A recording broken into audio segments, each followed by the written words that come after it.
నాడు ఆయన మీ శిష్యులు పరిశుద్ధాత్మ అగ్ని చేత నింపబడి గొప్ప ఉద్యోగాన్ని ప్రారంభ సంఘంలో తీసుకొచ్చారు. ఈరోజు కూడా మేము పరిశుద్ధాత్మ యుగంలోనే ఉన్నాం. మా హృదయంలో పరలోక సంబంధమైన అగ్ని మండునట్లుగా సహాయము చేయండి. ఈ రాత్రి మరొక పర్యాయము మీ వాక్యము ద్వారా మాతో మాట్లాడి మీ రాజ్య వ్యాప్తి కొరకై ప్రయాసపడేటువంటి వారిలో మేము కూడా ఒకరిగా ఉండునట్లు సహాయము చేయమని మా రక్షకుడైన యేసుక్రీస్తు పరిశుద్ధమైన నామములో ప్రార్థన చేస్తున్నాము తండ్రి, ఆమేన్.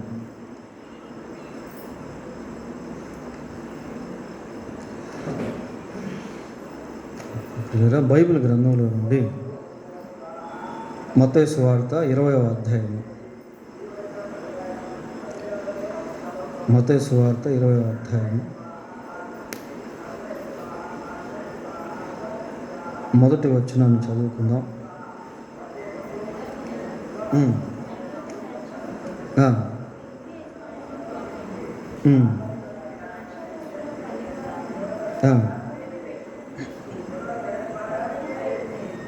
చాలు.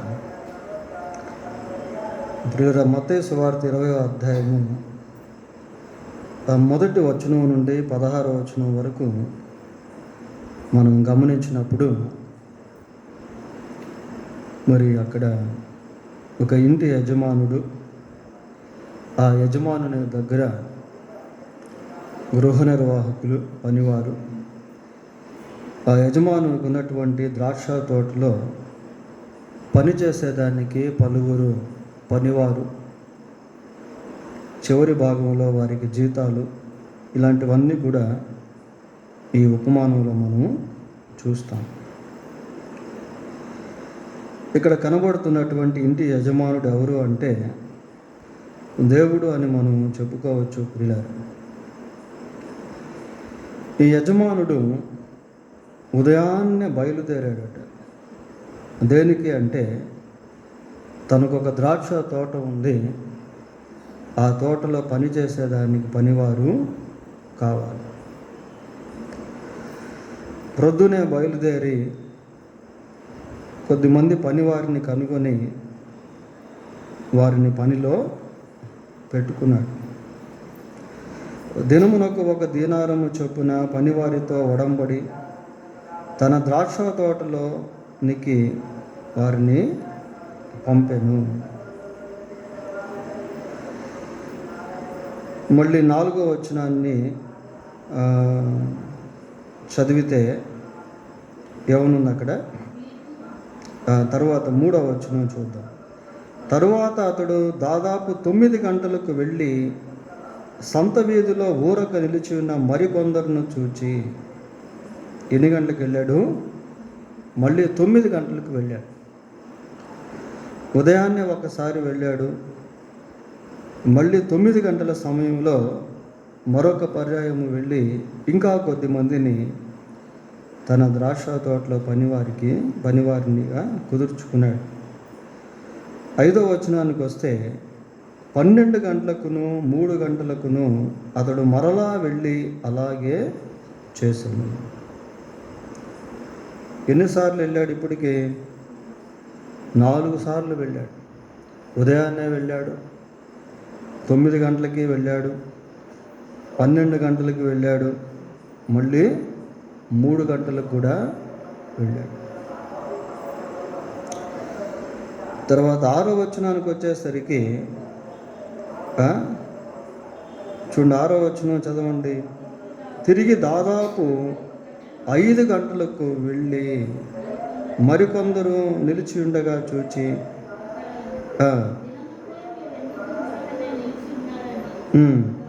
వారిని అడుగగా. చాలు. మళ్ళీ 5 గంటలకు కూడా వెళ్ళాడు ప్రియులారా. ఇప్పుడు ఎన్నిసార్లు వెళ్ళినట్టు? 5 సార్లు వెళ్ళాడు. 5 సార్లు వెళ్ళాడు అంటే ఆ యజమానుని యొక్క హృదయములో ద్రాక్ష తోట పైన చాలా భారం అనేది ఉంది. ఎలాగైనా సరే నా ద్రాక్ష తోట బాగు చేయబడాలి. ఇక్కడ ద్రాక్ష తోట అనేటువంటిది మానవులకు సాదృశ్యం ప్రియులారా. మరి యెషయా గ్రంథం 5వ అధ్యాయంలో కూడా ఇశ్రాయేలు ప్రజలు దేవుని ద్రాక్ష తోటగా పిలువబడ్డారు. ద్రాక్ష తోట దేవుని యొక్క పొలము, నశించిపోతున్నటువంటి ఆత్మలకు సాదృశ్యముగా ఉంది. నశించిపోతున్నటువంటి ఆత్మల లోకంలో పనివారు కావాలి, పనిచేసేదానికి.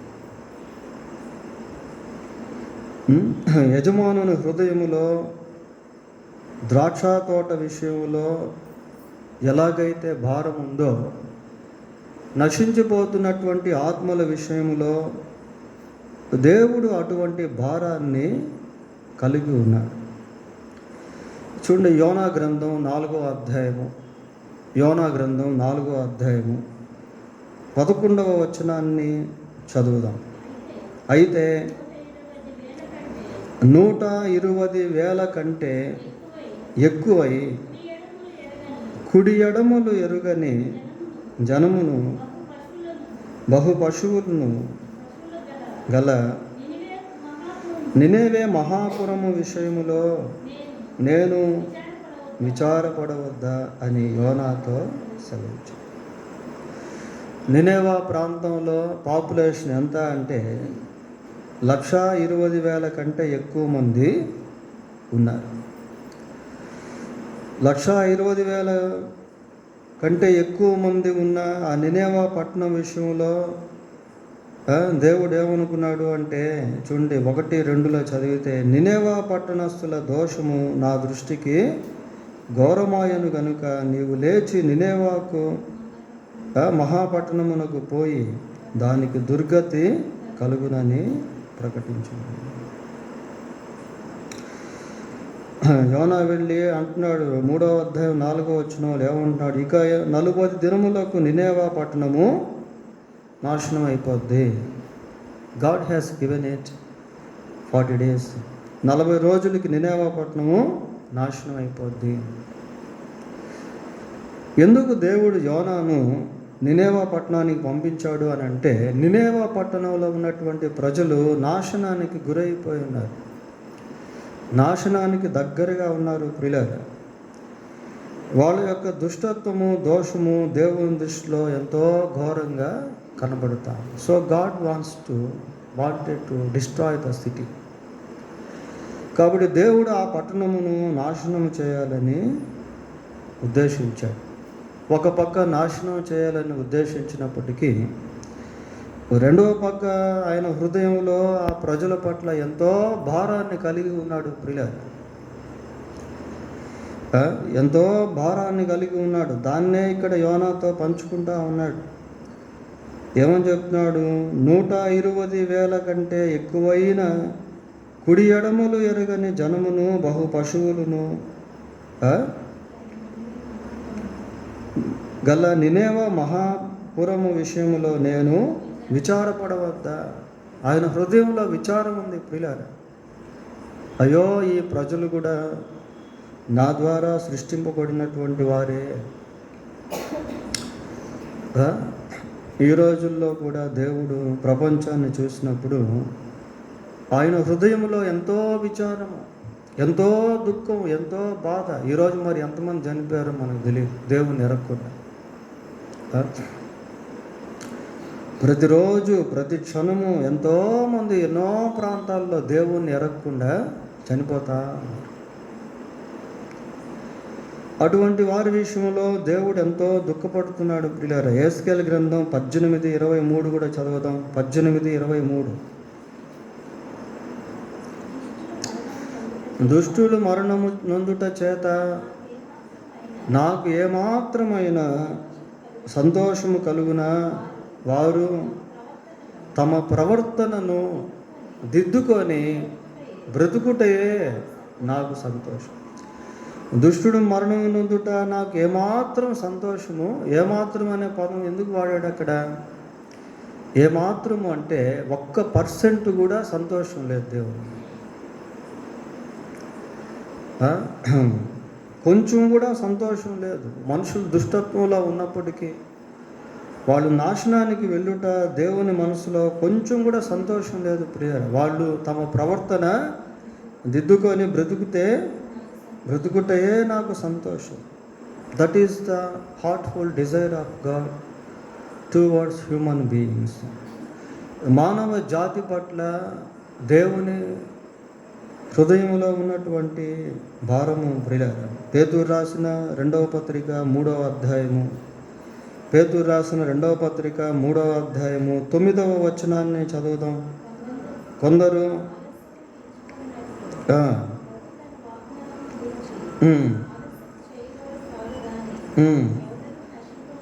ఎవడును నశింపవలెనని ఇచ్చయింపక అందరూ మారు మనసు పొందవలనని కోరుచు మీ ఎడల దీర్ఘశాంతము గలవాడై ఉన్నాడు.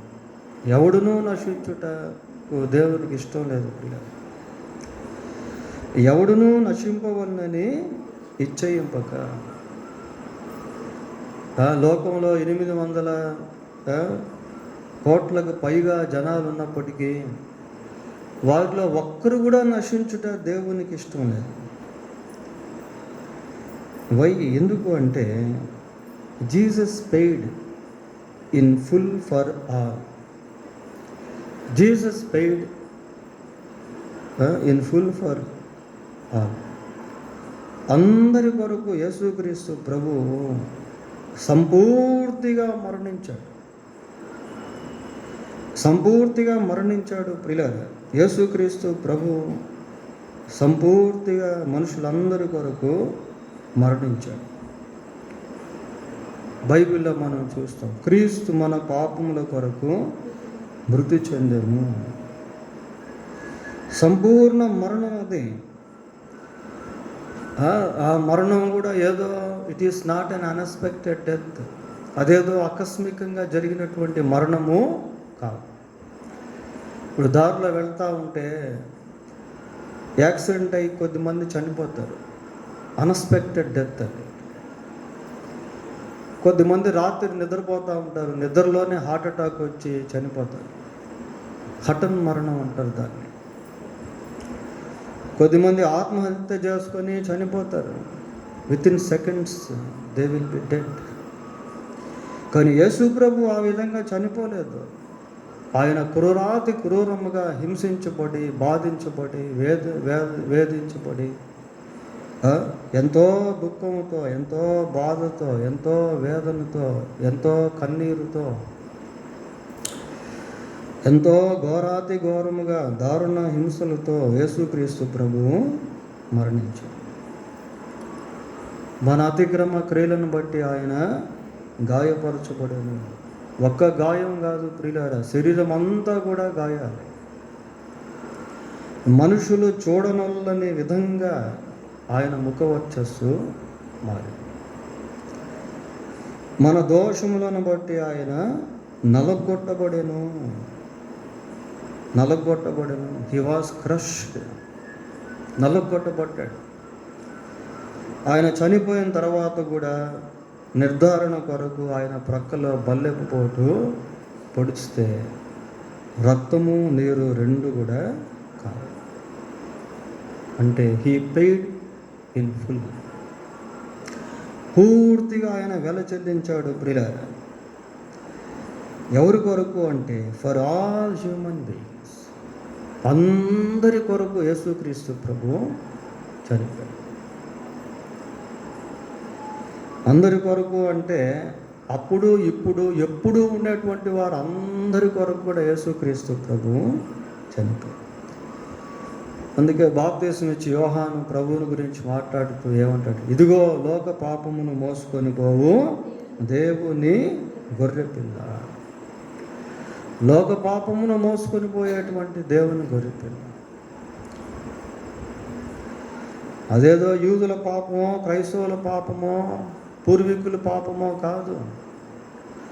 లోక పాపమును మోసుకొని పోవు దేవుని గొర్రెపిల్ల. తిమోతికి రాసిన మొదటి పత్రిక 2వ అధ్యాయము 6వ వచనం చదువుదాం.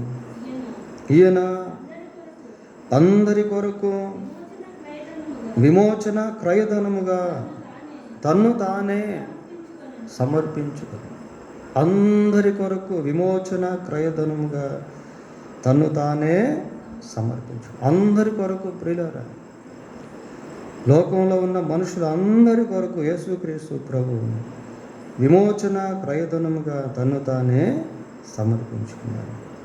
So God has a burden for his vineyard.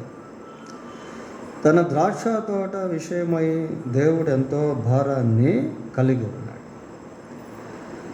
సరే, ఎందుకు యజమానుడు 5 మార్లు వెళ్ళి పనివారిని పిలిచాడు? ఒకసారి పిలిస్తే పనివాళ్ళు వెళ్ళారు కదా, ఆల్రెడీ పని జరుగుతూ ఉంది. మళ్ళీ 2వ మారు వెళ్ళడం దేనికి? మళ్ళా 3వ మారు వెళ్ళడం దేనికి? ఎందుకు అంతమందిని యజమానుడు పనికి పెట్టుకున్నాడు అంటే, పని అంత ఎక్కువ ఉంది. పని అంత ఎక్కువ ఉంది ప్రియులారా. ద్రాక్ష తోటలో ఉన్నటువంటి పని కొంచెమేగిన అయి ఉంటే, ఆ మొదటి ఉదయాన్నే వెళ్ళినప్పుడు పనికి కుదిరారు కదా, వాళ్ళే చేసుకుని ఉండేవాళ్ళు. 5 సార్లు వెళ్ళి మనుషులను పిలిచాడు అంటే ద్రాక్ష తోటలో పని ఎలా ఉంది? చాలా ఉంది కదా. There is lot of work. చాలా పని ద్రాక్ష తోటలో ఉంది ప్రియులారా. దీంట్లో మనం గుర్తించాల్సింది ఏంటి అంటే, పరలోక రాజ్యంలో ప్రవేశించే వారి కంటే నరకానికి వెళ్ళే వారి సంఖ్య విస్తారం. మత్తయి సువార్త 7వ అధ్యాయము 13, 14 వచనాలు ఒకసారి చదువుదాం.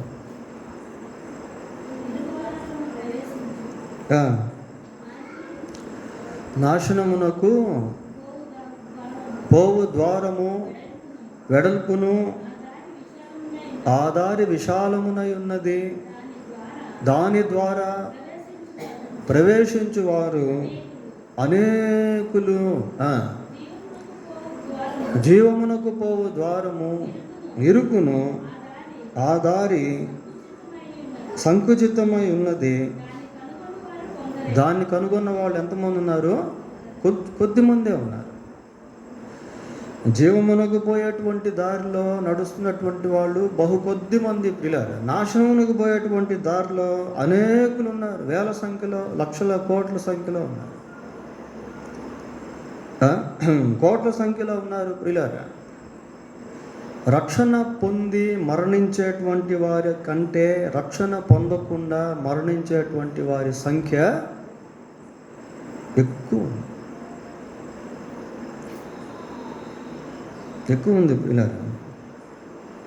కాబట్టి ఇప్పుడు ఆ ద్రాక్ష తోటలో లేక లోకంలో దేవుని పని చెయ్యాలి అంటే పని చాలా ఉంది. కనుక God is seeking servants for his vineyard. తన ద్రాక్ష తోటలో పని చేసేదానికి ఆయన పనివారిని వెతకుతా ఉన్నాడు. మత్తయి సువార్త 9వ అధ్యాయము 36వ వచనం చదవండి.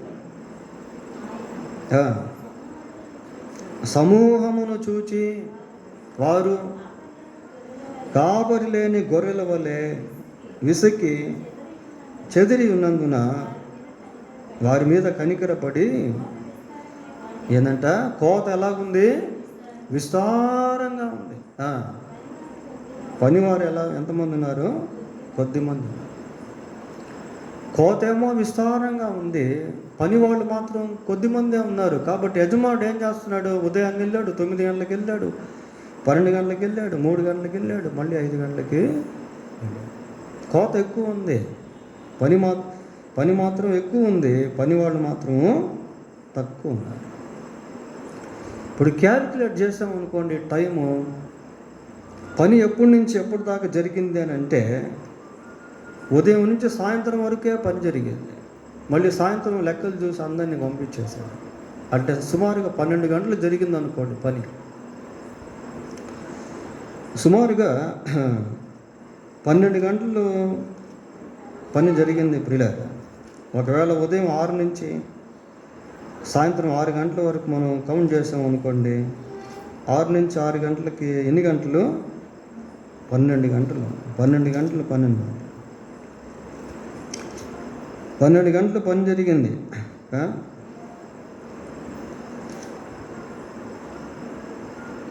చూడండి, యోహాను సువార్త 9వ అధ్యాయము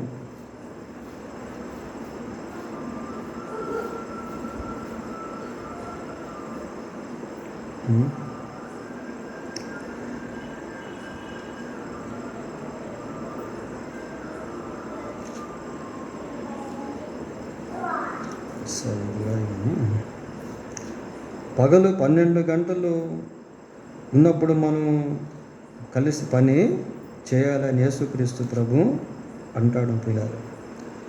అంటే 12 గంటల తర్వాత రాత్రి వచ్చేస్తుంది. అప్పుడు రాత్రి ఎవరు కూడా పని చేయలేరు. చూడండి, 11వ అధ్యాయము యోహాను సువార్త 9వ వచనం చూడండి. 11:9. యోహాను 11:9. అందుకు యేసు, పగలు 12 గంటలు ఉన్నవి కదా,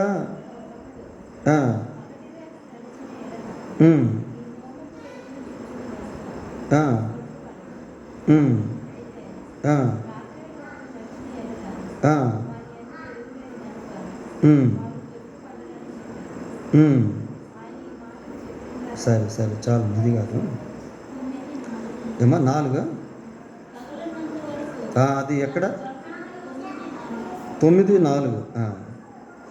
పగలున్నంత వరకు నన్ను పంపిన వాని క్రియలు మనము చేయుచుండవలెను.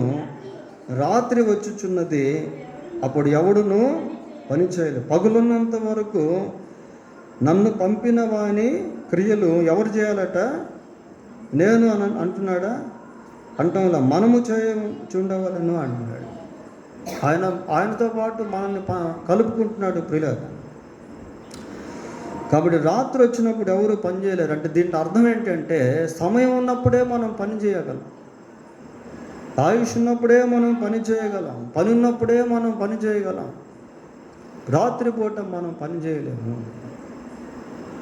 రాత్రి అంటే లిటరల్ కాదు, రాత్రింబగళ్ళు పరిచర్య చేసే సేవకులు కూడా ఎంతోమంది ఉన్నారు.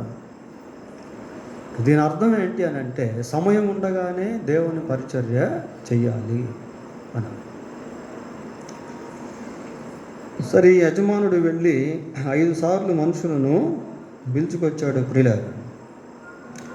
పిలుచుకొచ్చాడు, వారు పనులు చేశారు. సరే, 6-7 వచనాలు ఒకసారి చూద్దాం. 20వ అధ్యాయము 6-7 వచనాలు.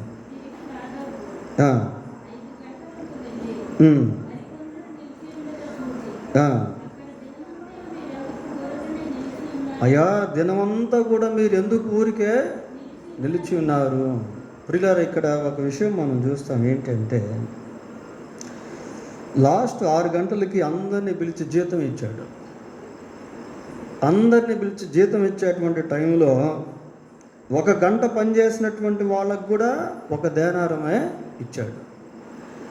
ఉదయం నుంచి సాయంత్రం 5 గంటల దాకా 6 గంటల దాకా పనిచేసినటువంటి వాళ్ళల్లో ఒక్కొక్కరికి కూడా 1 దేనారాన్నే ఇచ్చాడు. వాళ్ళు కాంట్రవర్సీ అక్కడ అడుగుతారు, అయ్యా ఏంటి, మేము ఉదయం అంతా కూడా ఎండబాధ తట్టుకొని పనిచేసాం కదా, మరి మాకు కూడా వీళ్ళతో సమానం చేసావే అని అడుగుతాడు ప్రియులారా. అయితే దీంట్లో మనం గుర్తించాల్సింది ఏంటి అంటే, ఆ 7వ వచనంలో ఒక మాట మనకు కనబడుతుంది. చదవండి.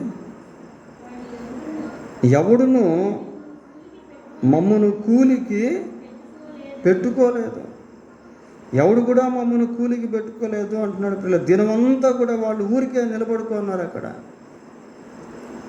ఎవరు కూడా పనికి పెట్టుకోలే. వీళ్ళు ఎవరు అంటే వర్క్లెస్ వర్కర్స్. వీళ్ళు పని వాళ్ళే, కానీ పని లేదు పాపం. పని వాళ్ళే వీళ్ళంతా, కానీ పని లేదు ప్రియులారా. ఎవరు పెట్టుకోలే పనికి? Workless workers. అయితే యజమానుడు మాత్రము పనిలో పెట్టుకున్నాడు. పిల్లలు, మన జీవితంలో కూడా కొన్నిసార్లు మనం పని చేసేటువంటి వారంగా ఉంటాం, కానీ పని ఉండదు. దేవుని యొక్క పని ప్రతి ఒక్కరికి ఏదో ఒకటి ఉంది. కొంతమందికి ప్రార్థన చేయమంటేనే ప్రార్థన చేస్తారు, వెళ్ళి వాక్యం చెప్పమంటేనే వెళ్ళి వాక్యం చెప్తారు. అట్లా కాదు, ప్రతి ఒక్కరికి కూడా ఏదో ఒక పని అనేది ఉంది. తర్వాత దేవుని పని చేయాలని ఆశ ఉంటుంది, కొద్దిమందికి అవకాశాలు ఉండవు. పురిలాగా వీళ్ళకి పని చేసేదానికి ఇంట్రెస్ట్ ఉంది, అందుకే ఉదయం నుంచి నిలబడుకున్నారు అక్కడ, కానీ పనిలో ఎవరు పెట్టుకోలే. దేవుని పనికి చేయాలని, దేవుని సన్నిధికి రావాలని ఆశ ఉంటుంది, కానీ అవకాశాలు ఉండవు కొద్దిమందికి. దేవుడు వారిని వీరిని అందరినీ కూడా సమానంగా ఎంచుతాడు. నిజంగా ఈ వచనం చాలా ఊరటేస్తుంది మనకి. ఆ మట్టుకైతే నాకెంతో ఊరటైంది. కొన్నిసార్లు నేను కూడా ఎన్నోసార్లు ప్రార్థన చేస్తున్నాను, ప్రభువా మరి మీ పరిచయ నిమిత్తం ఎక్కడికైనా వెళ్ళాలని ఎంతో ఆశ ఉంది, మరి ఎక్కడికి వెళ్ళాలి? Wear should I go for your ministry? పని లేని పనివాడిగా ఉండనివద్దు ప్రభువా అని ఎన్నోసార్లు నేను ప్రార్థన చేస్తున్నాను. అయితే అందరికి కలిపి ఆయన ఏం చేశాడంటే జీతం అనేది ఇచ్చాడు. దీంట్లో మనం నేర్చుకోవాల్సింది ఏంటి అంటే, దేవుని కొరకు మనం ఈ లోకంలో కష్టపడి చేసే పనికి దేవుడు ఖచ్చితంగా ఏమిస్తాడు? జీతం ఇస్తాడు. పనివాడు జీతమునకు పాత్రుడు. నువ్వు ప్రార్థన చేస్తే ఆ ప్రార్థనకు దేవుడు నీకు దీవెనిస్తాడు. నీవు ఇతరులను దేవుని సన్నిధికి నడిపిస్తే దాన్ని బట్టి దేవుడు నీకు దీవెనిస్తాడు. ఇతరులకు సువార్త చెప్తే దాన్ని బట్టి దేవుడు నిన్ను దీవిస్తాడు. ప్రియులారా, దేవుని రాజ్యం కొరకు మనం ఏది చేసినప్పటికీ దానికి దేవుడు ప్రతిఫలాన్ని ఇస్తాడు. బైబిల్లో ఒక మాట మనం చూస్తాం, కొరింథీయులకు రాసిన మొదటి పత్రిక 15:58 ప్రభువునందు మీ ప్రయాసము వ్యర్థము కాదు. తలాంతులు తీసుకున్నటువంటి వాళ్ళు తలాంతులు సంపాదించి తిరిగి వస్తే వాళ్ళని యజమానుడు ఏమన్నాడంటే, బలా నమ్మకమైన మంచిదాసుడా, నీ యజమానుని సంతోషంలో పాలు పొందాలి. So God will give us rewards for the work that we do on this earth for sake of his kingdom. తన రాజ్యం కొరకు ఈ లోకంలో మనం చేసేటువంటి పనిని బట్టి దేవుడు మనకు బహుమానాలు ఇస్తాడు. బహుమానాలు ఇస్తాడు. ప్రియులారా, అసలు దేవుని పని చేయడం అనేది ఎలాంటిది అంటే, అది ఒక బాధ్యత. మారు మనసు పొందినటువంటి వాళ్ళు, మారు మనసు పొందినటువంటి వారి విషయంలో భారాన్ని కలిగి దేవుని పని చేయాలి. మారు మనసు పొందినటువంటి మనము దేవుని రాజ్య సంబంధులముగా, దేవుని బిడ్డలుగా పిలువబడుతూ ఉన్నాం.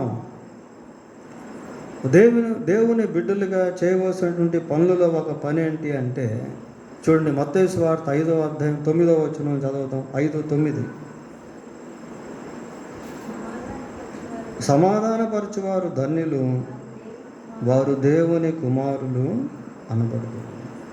కాబట్టి ప్రజలు దేవునితో సమాధాన పడే పరిచర్య మనం చేయాలి.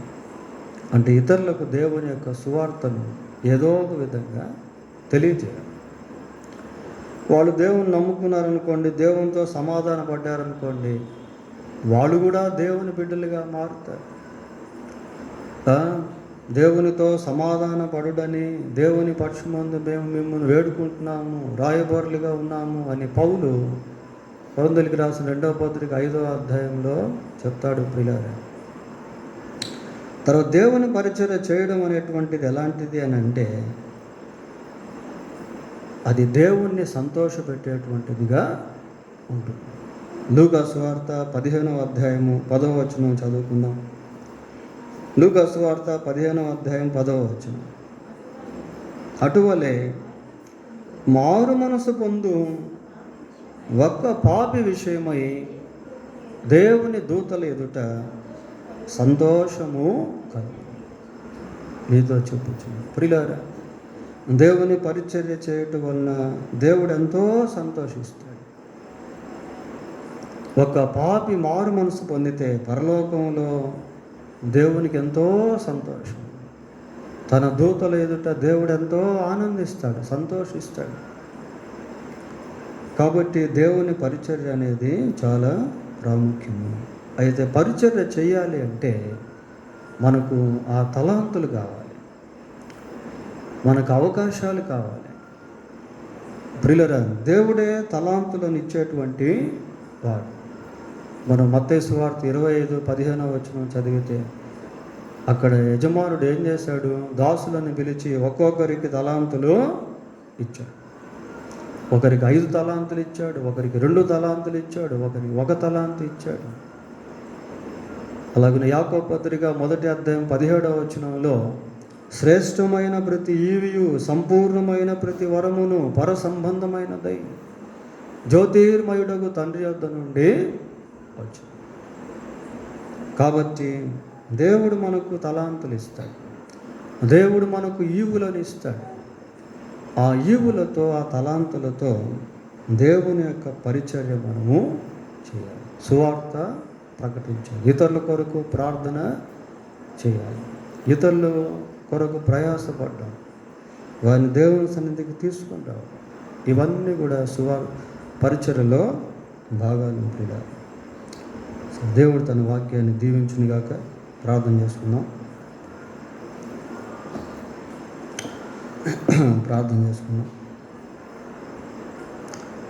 కృపగలిగిన మా తండ్రి, పరిశుద్ధుడైన మా దేవా, మీకు వందనాలు, స్తోత్రాలు. లోకంలో మీ యొక్క పని విస్తారంగా ఉంది. కోట్ల సంఖ్యలో ఆత్మలు నశించిపోతూ ఉన్నారు.